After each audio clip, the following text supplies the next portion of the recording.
Radhe Radhe guys. तो क्या हाल है? उम्मीद करता हूँ आप सभी काफी अच्छे होंगे, आपकी फैमिली तो और अच्छी होगी। गाइस देखो, आज आपके कोर्स का 5वां चैप्टर है, ठीक है। इसमें मैं आपको बताने वाला हूँ 4 इंडिकेटर, ठीक है। एमएससीडी हो गया, स्कॉटिस्टिक ऑसिलेटर हो गया, एंड जिगजैग एक हो जाएगा, जिगजैग को हल्का फुल्का बता दूंगा, ठीक है। And moving average and RSI, 4 चीज बताऊंगा आपको, ठीक है। तो सबसे पहले मैं यहाँ पे ले लेता हूँ एमएससीडी, ठीक है। एमएससीडी की चीजें आपको बता देता हूँ, नहीं तो बॉलिंजर बैंड पहले ले लेता हूँ, जो मैं भी यूज करता हूँ। इसकी सेटिंग आपको 10 रखना है और यहाँ पे इसको करना है 2, ठीक। यहाँ पे इसकी सेटिंग 2 करना है और इसको ऐसे सेट कर देना है, ठीक है। बॉलिंजर बैंड यहाँ से मैं शो कर देता हूँ, एक सेकंड शो हो गया, ठीक है। अब देखो, मैं कोई दूसरा चार्ट खोल लेता हूँ, आपको समझाता हूँ बॉलिंजर बैंड होता क्या है। सिंपल सा देखो, ये जो अपर बैंड होता है, बॉलिंजर बैंड के अपर पार्ट, जो बॉलिंजर बैंड का अपर पार्ट होता है वो हमेशा रेजिस्टेंस का काम करता है। जो लोअर पार्ट होता है वो हमेशा सपोर्ट का काम करता है। और जो मिडिल बैंड होता है, ये मिडिल पार्ट होता है, ये हमेशा रेजिस्टेंस सपोर्ट दोनों का काम करता है। अगर मार्केट ऊपर से आएगा तो सपोर्ट का काम करेगा, मार्केट अगर नीचे से जाएगा तो रेजिस्टेंस का काम करेगा। यही है बॉलिंजर बैंड सेम। देखो, ये जो बीच में जो मिडिल बैंड है, इसका जानते हो क्या काम है? ये है मूविंग एवरेज। ये है मूविंग एवरेज 10 पीरियड का। ये जो 10 है ना, 10 पीरियड का एक्सपोनेंशियल मूविंग एवरेज है, ठीक है। इसी एम में है, मतलब इसी एम में होगा या एसएम में, इसी को बोलते हैं मूविंग एवरेज। ये है आपका मूविंग एवरेज, ठीक है। और ये आपका मिडिल, ये आपका अपर बैंड, ये आपका क्या बोल क्या डाउन बैंड जो होता है, ये हमेशा आपका सपोर्ट एंड रेजिस्टेंस का काम करता है। ये भी सपोर्ट एंड रेजिस्टेंस का काम करता है। जो ये मिडिल बैंड होता है ना, जितने पीरियड का आप यहाँ रखोगे उतने पीरियड का आपको सम निकाल के बताएगा। सम मतलब 10 का है तो पीछे के जो 10 कैंडल हैं, जो ये पीछे के 10 कैंडल हैं, उन्हीं का निकाल के ये सम आगे, इसी की वजह से मूविंग एवरेज यही बताता है कि आगे की कैंडल इसके बेस पे फॉर्म होंगी, ठीक है। इसका मुझे गणित वगैरह कुछ नहीं निकालना है, तो मैं आपको सीधा बता देता हूँ। ये ईएम में 10 पीरियड का, इसी का सम निकाल के जो पीछे के 10 कैंडल है, उन्हीं का सम निकाल के ये कैंडल फॉर्म होती है। सिंपल सा, ठीक है। अब देखो, जब भी बॉलिंजर बैंड के अपर पार्ट में, जब भी बॉलिंजर बैंड के अपर पार्ट में मार्केट अपर पार्ट से बाहर जाए, तो वहां पे आप रिवर्सल की ट्रेड ले सकते हो। अब कैसे ले सकते हो वो चीज बताता हूँ। और जब भी मार्केट डाउन बैंड के लोअर पार्ट से बाहर जाए तो आप वहां पे अप की ट्रेड ले सकते हो। अब देखो, कब लेना आपको ट्रेड? जब ये कॉर्नर और ये कॉर्नर बाहर हो जाए तो आप यहाँ से पुट की ट्रेड ले सकते हो। जब ये कॉर्नर और ये कॉर्नर बाहर हो जाए, दोनों कॉर्नर, तो यहाँ पे आप एक पुट की ट्रेड ले सकते हो। और एक कंफर्मेशन यहाँ पे आपको रेजिस्टेंस भी मिल जाएगा, दो कंफर्मेशन, प्लस यहाँ पे पैटर्न अगर मिल रहा है तो उसकी कंफर्मेशन, ठीक है। तो 3-3 4-4 कंफर्मेशन आपको लेना बताऊंगा एक ट्रेड के पीछे। जब भी लोअर बैंड में आपको दिखे कि दोनों कॉर्नर बाहर है, तुरंत आप एक की ट्रेड ले लो। ये 95% वर्क करता है। मतलब जो चीजें मैंने ऑब्जर्व किया वही आपको बताऊंगा, ठीक है। देखो देखो, ये 95 वर्क करता है अगर आप इसको अच्छे से फॉलो करोगे। बस इसमें ज्यादा सिंपल सा कुछ नहीं, यही चीज है। ये जब आपका दोनों बैंड, मतलब दोनों कॉर्नर बाहर हो जाए तो आप एक पुट की ट्रेड ले सकते हो। जब यहाँ पे दोनों कॉर्नर बाहर हो जाए तो आप पुट अप की ट्रेड ले सकते हो। जब मार्केट ऊपर से नीचे आ रहा है, इस बैंड पे अगर रेजिस्टेंस लेता है, सपोर्ट लेता है, तो आप यहाँ पे भी अप की ट्रेड ले सकते हो। लेकिन वहां पे मार्केट का प्रेशर एंड मोमेंटम देखना पड़ता है, ठीक है। जब ऊपर से नीचे जाएगा तब भी आप वहां से ले सकते हो। तो यही है बॉलिंजर बैंड। अब एक सेटिंग, इसकी एक चीज और बता दूं, इसकी सेटिंग एक बार कर लेना 20। ये भी बहुत स्ट्रांग होता है। दो सेटिंग आपको बता दे रहा हूँ, ठीक है।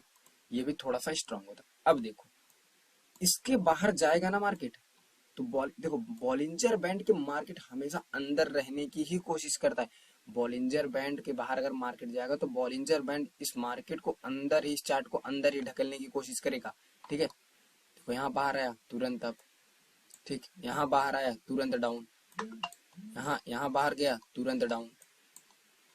यहाँ मतलब कितने कंफर्मेशन दूं आपको? इधर बाहर आया तुरंत आप, ये देखो मिडिल बैंड 20, अगर आप 20 करते हो तो ये जो मिडिल बैंड है ये ज्यादा वर्क करता है। ये जो मिडिल बैंड का ये सम में है, ये एम ई एम में है, मतलब एक्सपोनेंशियल मूविंग एवरेज जो मिडिल बैंड का, ये थोड़ा सा ज्यादा वर्क करने लगता है, क्योंकि इसमें साइकोलॉजी होती है, ठीक है। देखो, आया रेजिस्टेंस लिया, सपोर्ट लिया, ठीक है। अब ऊपर से जा रहा हूँ, वहां पे दिखाता हूँ जहाँ ऊपर से सपोर्ट लिया। देखो, आया हल्का सा ब्रेक किया, फिर डाउन। एक सेकंड, एरर आते रहते हैं गाइस, मार्केट में एरर होता है, ठीक है। यहाँ से देखो डाउन आया, फिर अप, फिर देखो यहाँ से ऊपर गया डाउन, यहाँ से ब्रेक करने के बाद डाउन, यहाँ से ब्रेक करने के बाद डाउन, यहाँ से ब्रेक करने के बाद डाउन, यहाँ से डाउन।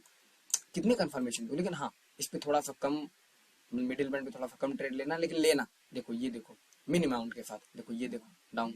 अब क्या ही कंफर्मेशन दूं आपको, देखो यही होता है बॉलिंजर बैंड अपना। और एक चीज आपको और बताता हूँ, जब भी बॉलिंजर बैंड श्रिंक होने लगता है, श्रिंक होने लगता है मतलब एक ही जगह पे स्टक करने लगता है, रुको एक सेकंड, जब भी आपका बॉलिंजर बैंड एक ही जगह पे स्टक करने लगता है, बॉलिंजर बैंड ये नैरो होने लगता है, जो ये चार्ट है मतलब जो ये बॉलिंजर का मिडिल बैंड और डाउन बैंड है, ये जब एक ही जगह श्रिंक होने लगता है मतलब छोटा होने लगता है, तो समझ लेना वहां पे ब्रेकआउट या ब्रेकडाउन होने वाला है।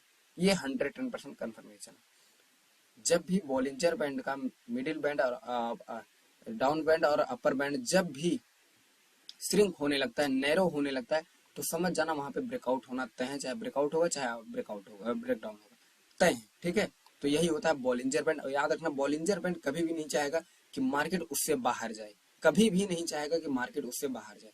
बॉलिंजर बैंड खत्म, कोई डाउट हो तो लाइव डाउट क्लास में पूछ लेना। ठीक है, अब देखो बॉलिंजर बैंड हटाता हूँ। अब आपको बताता हूँ एमएससीडी क्या होता है। सीडी, एमएससीडी, चलो अच्छा आरएसआई मिल गया तो आरएसआई पहले बता देता हूँ। ठीक है, अब देखो आरएफआई क्या होता है। आरएफआई में दो लाइन होती है, एक 70 की लाइन होती है, एक 30 की लाइन होती है। ठीक है, ये आपका हमेशा रेजिस्टेंस का काम करेगा, ये हमेशा आपका सपोर्ट का काम करेगा। ऊपर वाली लाइन हमेशा रेजिस्टेंस काम करेगी, नीचे वाली लाइन हमेशा सपोर्ट का काम करेगा। इंडिकेटर में मैं ट्रेड नहीं लेता, लेकिन आपकी नॉलेज के लिए मैं बता दे रहा हूँ। देखो आरएफआई डाइवर्जन, आरएफ बहुत सुने होंगे, आरएफआई डाइवर्जन क्या होता है, मैं वो आपको चीज वो बता देता हूँ। ठीक है, एक सेकंड रुको, मैं जरा वो ले लेता हूँ, क्या बोलते हैं उसको, ड्रॉ करने वाला। ठीक है, उसके बाद मैं आपको बता देता हूँ आरएसआई क्या होता है।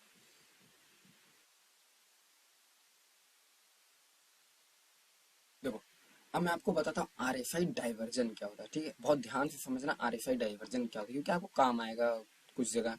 ठीक है, ये स्टॉक मार्केट वगैरह में थोड़ा सा काम आता है। ठीक है, यहाँ पे भी काम आएगा। अब देखो यही होता है आरएफआई डाइवर्जन।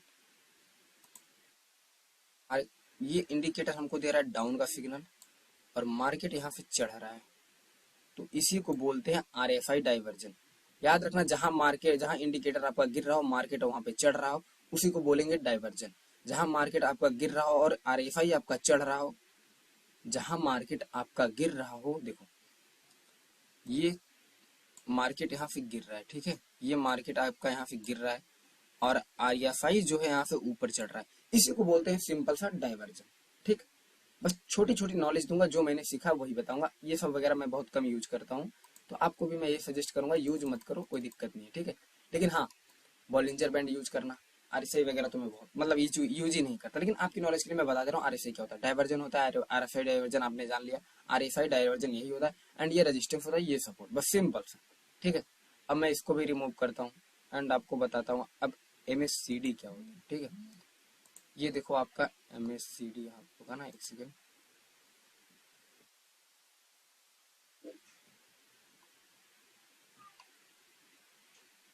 ये हो गया आपका एमएससीडी।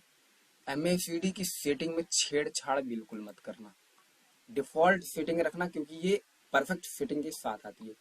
एमएससीडी में होता है एक जीरो लेवल, ये होता है आपका सपोर्ट रेजिस्टेंस दोनों का काम करता है। नीचे से जाएगा तो रेजिस्टेंस का काम करेगा, ऊपर से आएगा तो सपोर्ट का काम करेगा। ठीक है, और जो हिस्टोग्राम होता है, जो ये हिस्टोग्राम होता है ना, ये हमें बताती है कि मतलब अगर ये भी नीचे आई तो समझ लेना कंफर्मेशन हो गई कि मार्केट यहाँ से नीचे जाएगा।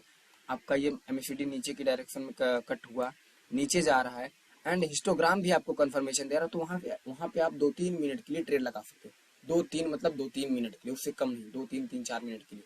जब आपका एमएससीडी कट करता है एंड यहाँ पे हिस्टोग्राम आपको डाउन का सिग्नल देता है, तो आप वहां पे 2-3 मिनट के लिए डाउन के लिए जा सकते हो। ऐसे में अप के लिए भी एमएससीडी यहाँ पे अप लिए कट किया, यहाँ पे हिस्टोग्राम दे रहा है, तो आप 2-3 मिनट के लिए जा सकते हो। लेकिन हाँ, ट्रेड लेने का एक बेस्ट तरीका बताता हूँ आपको एमएससीडी पे। देखो लोग बताते हैं एमएससीडी यूज करना, किसी को नहीं पता, लेकिन मैं आपको रियलिटी बताता हूँ। एक होता है डाइवर्जन, एक होता है कन्वर्जन। ठीक है, डाइवर्जन वो होता है जब कोई मिलता है।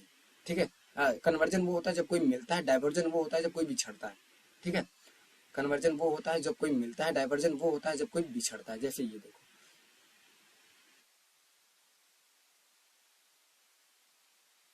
ये मिल रहा है तो इसको बोलेंगे कन्वर्जन। ठीक, डाइवर्जन किसे बोलेंगे, ये है बिछड़ रहा है तुम्हारा, इसे बोलेंगे डाइवर्जन। ठीक है, अब देखो दिखाता हूँ चीज।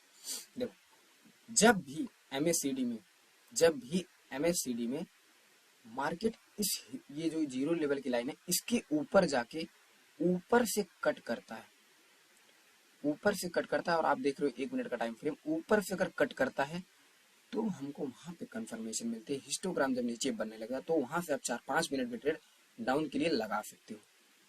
जब मार्केट बीच में कट करेगा तो उतना मायने नहीं रखेगा, लेकिन जो बता रहा हूँ उसको फॉलो करोगे, जरूर फॉलो करोगे, ठीक है। अब देखो ये है आपका कंफर्मेशन, हिस्टोग्राम आपका ऊपर बन रहा है, मार्केट यहाँ से नीचे से कट कर रहा है और इसको जब भी जीरो लेवल लाइन को क्रॉस कर देगा, जब इस जीरो लेवल लाइन को ये ग्रीन लाइन क्रॉस कर देगी, तब वहां पे आप 4-5 मिनट की अप की ट्रेड ले सकते हो। सिंपल सा, बस MACD खत्म।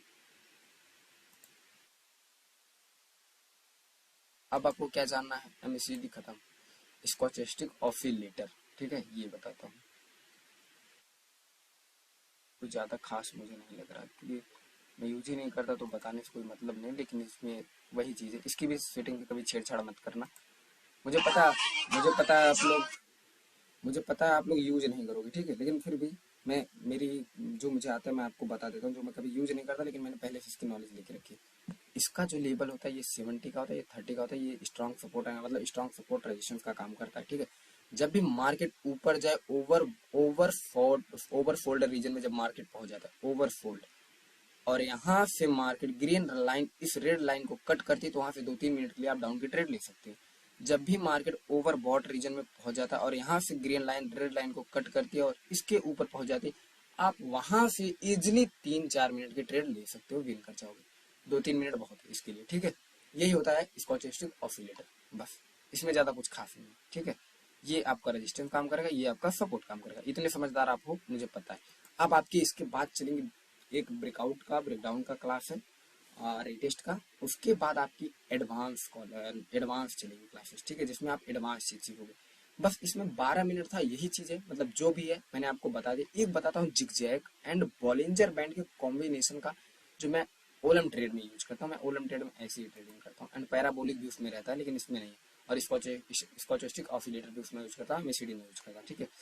अब आपको दिखाता हूँ, यहाँ पे ये हो गया आपका बॉलिंजर बैंड, 10 पीरियड का मैं रख देता हूँ, ठीक है। अब देखो 10 या 20 रखता हूँ, ठीक है, 20 लिए मेरे लिए बेस्ट होता है क्योंकि मैं बॉलिंजर बैंड यही स्ट्रेटजी ओलम ट्रेड में यूज करता हूँ, लेकिन आप इसमें यूज करना 10 पीरियड रखना, ठीक है। अब देखो, अब मैं यहाँ से एक चीज और ले लेता हूँ, क्या हो गया इसका, जिगजैग। अब जिगजैग की सेटिंग तुम्हें क्या रखनी वो चीज बता रहा हूँ। ये जो है ना, इसको यही रहने देना, डेप्थ को आप सीधा सीधा